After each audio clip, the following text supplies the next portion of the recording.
새벽 뉴스를 모셨습니다. 안녕하세요.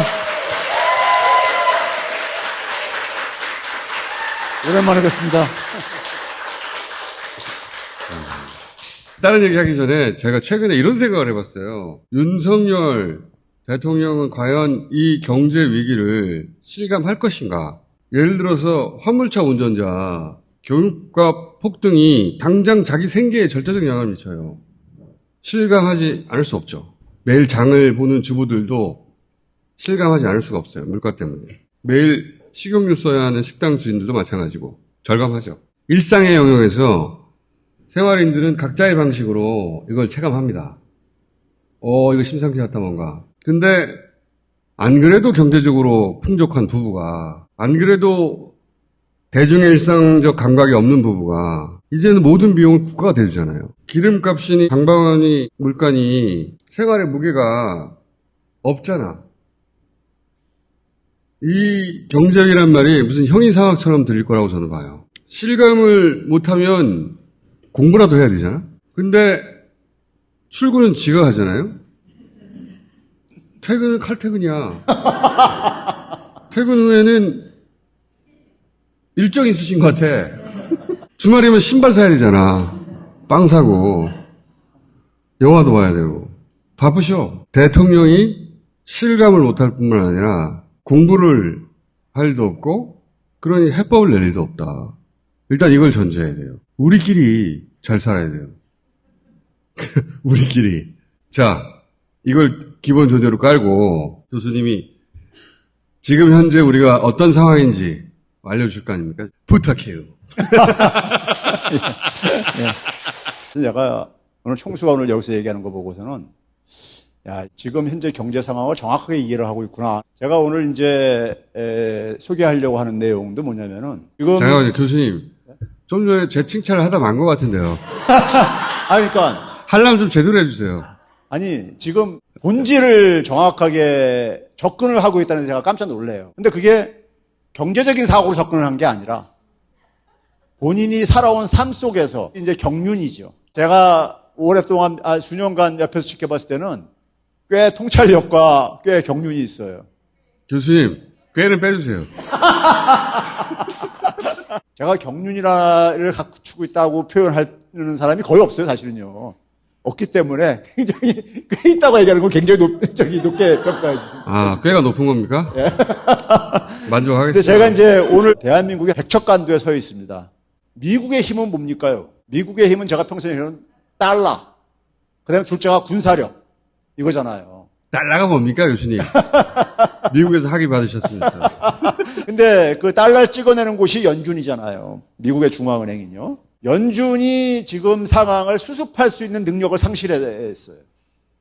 이건 굉장히 중요한 의미입니다. 연준은 금융위기가 터져도 그걸 달러 찍어내서 수습을 했었잖아요. 70년대 석유파동도 결국은 해결했죠. 그렇죠. 했는데 지금 굉장히 중요한 변화가 생기고 있는 겁니다. 연준이 달러를 찍어낼 수 있는 힘을 가지고 지금 상황을 수습을 못하는 지금 이런 상황에 빠져 있고요. 둘째는 일본도 지금 마찬가지로 통제력을 지금 상실을 해버렸어요.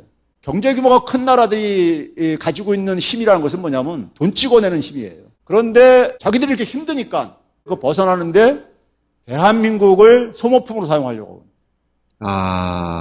지금 이런 상황인 거예요. 미국과 일본이 자신들의 위기를 벗어나기 위해 한국을 소모품으로 쓴다? 그렇죠. 윤석열 바이든 정상회담에서 제가 뉴스공장 나와서 그런 얘기 했잖아요. 한국의 경제와 기술을 미국 안보의 하위 개념으로 규정을 한 것이 한미 정상회담의 핵심 내용이다. 그렇게 말씀하셨죠. 예. 그게 결국 매우 통찰력 있는 분석이라고 제가. 근데 뭐 그 이후에 뭐 김준영 원장도 뭐 그 비슷한 얘기를 떠들고 다니고 있고 막. 문재인 정부 때는 안보는 미국과 경제는 중국과 그런 말로 대변되는 미국과 중국을 동시에 친구로 두는 전략을 구사했단 말이죠. 근데 이 바이든이 가치동맹이라는 말을 꺼냈거든요. 요게 함정이에요. 중국하고는 한국이 같은 민주주의 체제가 아니잖아. 가치가 다르잖아. 가치가 다른 곳하고는 경제도 같이 하면 안 되지. 이런 틀을 만들어버린 거예요. 그래서 안보동맹 밑에다가 기술동맹을 넣어서 우리가 중국에 반도체 파는 것도 야 그거는 안보 차원에서 그리고 가치 동맹 차원에서 하면 안 되지. 그렇게 만들어 버렸다는 걸 간파하신 거지. 간파하신 건데 설명이 너무 길었어. 그래서 설명 부분은 제가 편집하도록 하겠습니다. 네. 맞죠? 맞죠? 네. 자, 그 연장선상에서 이제 네, 그렇죠. 이걸 보자고요. 네, 보자는 거죠. 요새 굉장히 물가 상승률이 굉장히 높다는 건 다들 알려진 얘기죠.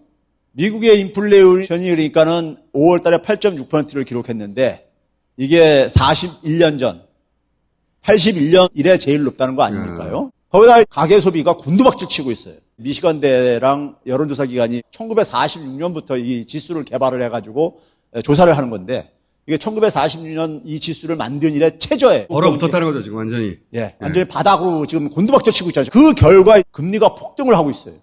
연준에서는 아직 금리를 제대로 안 올리고 있는데 시장 금리가 먼저 그러니까 앞서서 막 폭등을 하고 있어요. 금리가 이렇게 올라가고 그러다 보니까 채권 가격이 떨어진다는 얘기예요. 채권 가격하고 금리는 반대이기 때문에요. 나스닥이 지금 3분의 1이 떨어졌어요? 예, 나스닥이 기술주들이 가잖아요. 기술주가 이 정도예요. 이건 진짜 대폭락인데. 예, 어느 정도까지 갈 건지는 이제 다음 주 최백은 TV 보시면 되시고요. 예. 애플도 거의 한 27% 이렇게 떨어졌어요. 미국의 월가가 지금 초상집인 거예요. 초상집이요. 자, 그런데 70년대하고 많이 비교를 합니다. 70년대 한번 봐보세요. 미국의 인플레이율하고 석유 가격이 같이 움직였잖아요. 위에 건 석유 가격, 아래 건 예, 인플레이율. 그렇죠. 석유가 주도를 한 거예요. 이 그림은 뭐냐면 위에는 달러 가치요. 근데 석유 가격이 이렇게 올라가는 거하고 달러 가치가 반대로 움직이잖아요. 우리가 석유라든가 원자재 같은 것들이요. 1차 상품이라고 그래요. 모든 상품을 만드는데 제일 먼저 들어가는 거라 이거죠. 거래할 때 달러로 결제하는데 달러 가격이 떨어졌어. 그럼 석유를 수출을 해가지고 만약에 100달러를 받았는데 100달러 가지고 다른 나라에서 자기들도 필요한 거 사야 될 게 아닙니까?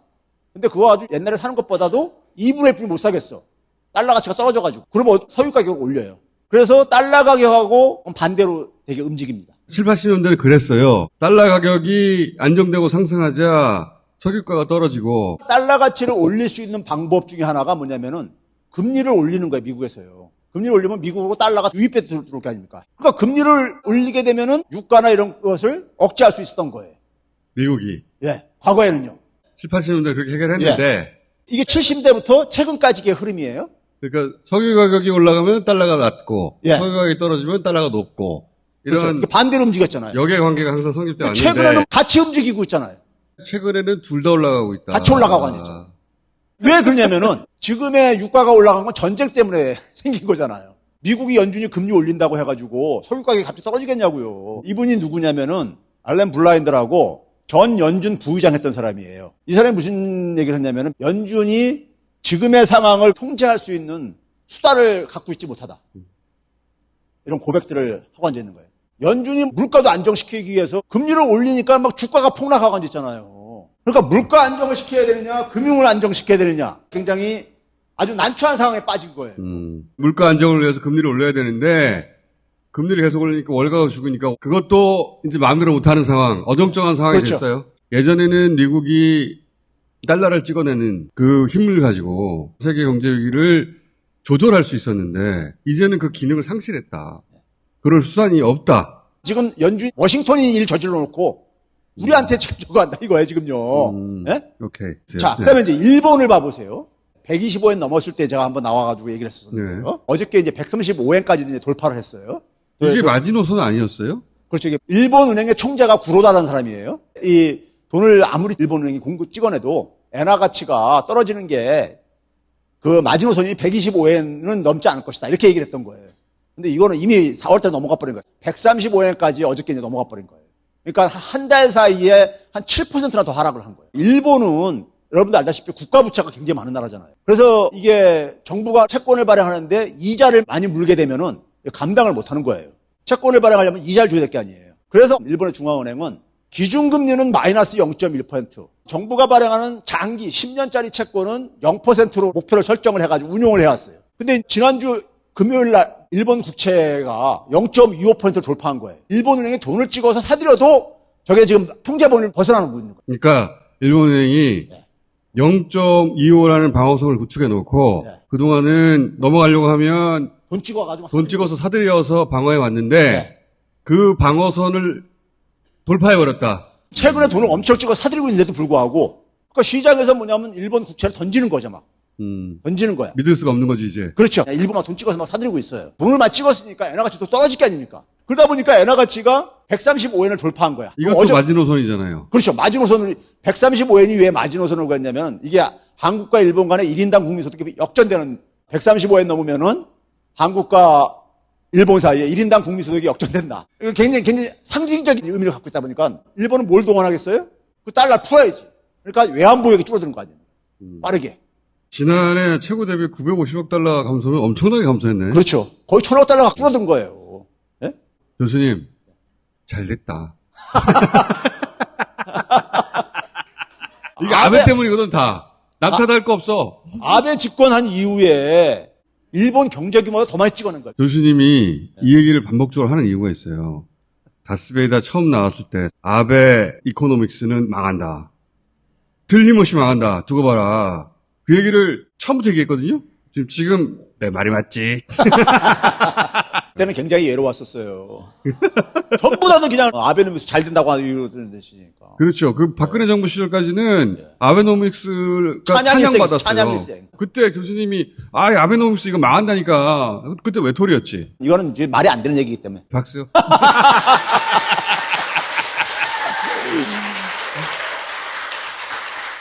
자, 그런데 일본 총재가 바뀌었잖아요. 누구죠 지금? 저기 기시다 총리. 네, 기시다가 바뀌었잖아요. 기시다가 이 아베노믹스 부작용이 이제 막 이제 우려되는 거예요. 왜냐면 돈을 엄청 찍어가지고 막 채권, 주식 섞어 다 사들인 거야. 막 사들인 거야. 그러니까 저러다 주가 떨어지게 되면 잠깐만 교수님 개딸들을 위해서 아베노믹스가 뭐냐? 한국은행이 돈을 막 찍어요. 그리고 삼성전자 주식을 막 사요. 그래서 주식 가격을 유지하는 거예요. 불 때리잖아요. 일본은 그렇게 했어요. 저게 가격이 떨어지게 되면 어떻게 되거든요. 일본 중앙은행, 일본은행, 보험회사들이 저걸 갖고 있는 거 다 손실 볼 게 아닙니까? 그 생각하니까 아찔한 거야. 그래서 작년에 5월 달부터 이걸 멈췄어. 돈 찍어내는 거를. 일본의 국채를, BOJ라는 게 일본 중앙은행이에요. 중앙은행이 거의 절반 정도 갖고 있잖아요. 그 다음에 뭐냐면 일본 은행들이 한 15% 갖고 앉아있고, 한 155조 정도 되는 정도는. 근데 보험회사들이 또 한 218조 엔 갖고 앉아있고. 이게 떨어지면 어떻게 될 거냐고. 그러니까. 중앙은행을 비롯해서 일본 금융권 전체가 지금 일본은 손실이 지금 대규모로 발생할 수 있는 가능성이 있는 거예요. 국채를 지금 막 팔아치우고 앉았으니까, 외국인들이. 자, 이런 상황 속에서 135엔을 돌파했다 했잖아요. 이게 뭐냐면 98년 수준으로 돌아간 거예요. 엔화 가치가 떨어지니까 어떻게 되냐면은 무역 적자가 지금 계속 진행되고 앉아있는 거예요. 엔화 가치 방어한다고 외환 보유액 풀어가지고 외환 보유액은 저렇게 급감하고 앉아있고. 이런 악순환고리에 지금 빠져있는 거예요. 이게 심각한 상황이죠. 이게 관리가 안 되는 거야, 지금요. 그건 뭐냐? 시장에서 투자자들이 일본을 버리는 거죠. 일본의 자산들을 버리는 거죠. 그런데 그러니까 출구가 안 보이는 거예요, 지금요. 근데 일본의 국방비를 GDP 대비 0.98% 썼었습니다. 지난해 기준으로요. 근데 이거를 2%까지 올려야 된다. 일본 경제가 출구가 안 보이는 상황 속에서 그럼에도 불구하고 군사력에다가 돈을 쓰겠다고 하고 앉아있는 거는 바로 뭐냐면 일본이 갖고 있는 향수는 뭡니까요? 일본이 부를 언제 시작했어요? 한국전쟁이잖아요. 여기서 한국을 활용을 해가지고 군사적인 긴장이라든가 이런 걸 활용을 해가지고 예? 산업이 다시 그러니까 살아날 수가 있다. 일본의 이 극우 세력들이 볼 때는. 동북아 정세를 긴장시켜서 그렇죠. 과거처럼 군사적 대결을 만들어내고 자기는 그 사이에 헌법 개정에서 군사대국으로 가고 국가부채가 지금 엄청나가지고 금리 올라가는 것도 지금 허용을 못하겠다는데 국방비를 2배로 늘리겠다니까 이게 말이 되는 얘기냐고요. 한반도 이 긴장을 활용하겠다는 거지. 과거 경험도 있고 본인들한테는 그러니까요.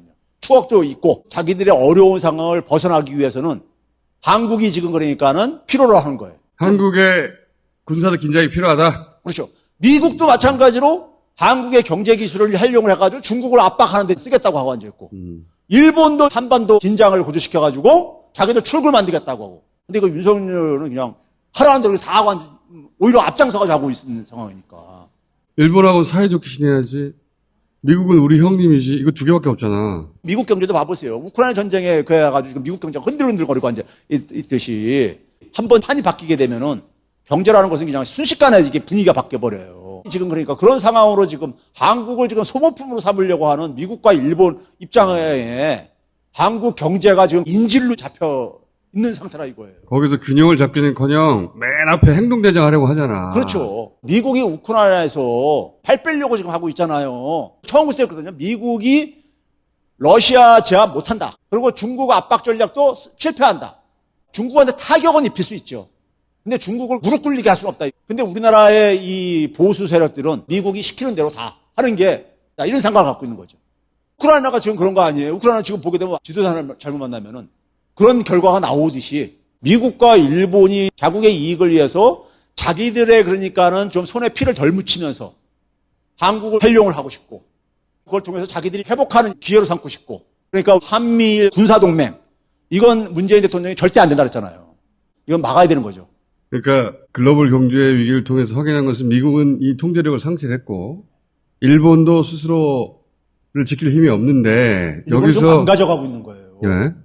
여기서 미국의 일본의 이해대로 우리가 움직이다는 큰일 나기 때문에 한미일 군사동맹이니 하면 안 된다. 지금 경제는 정치에 애속돼서 벌어진 일이다. 그렇죠. 한미일로 묶기 시작하면 그들의 의도가 그러하므로 최소한 한미일 군사동맹은 막아야 되는 거예요.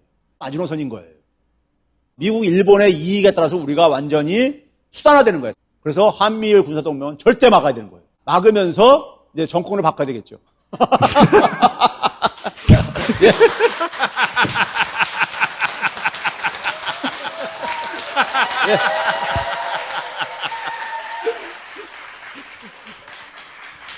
이제 가시죠 말도 안 했는데 자진납세로 가버리시네.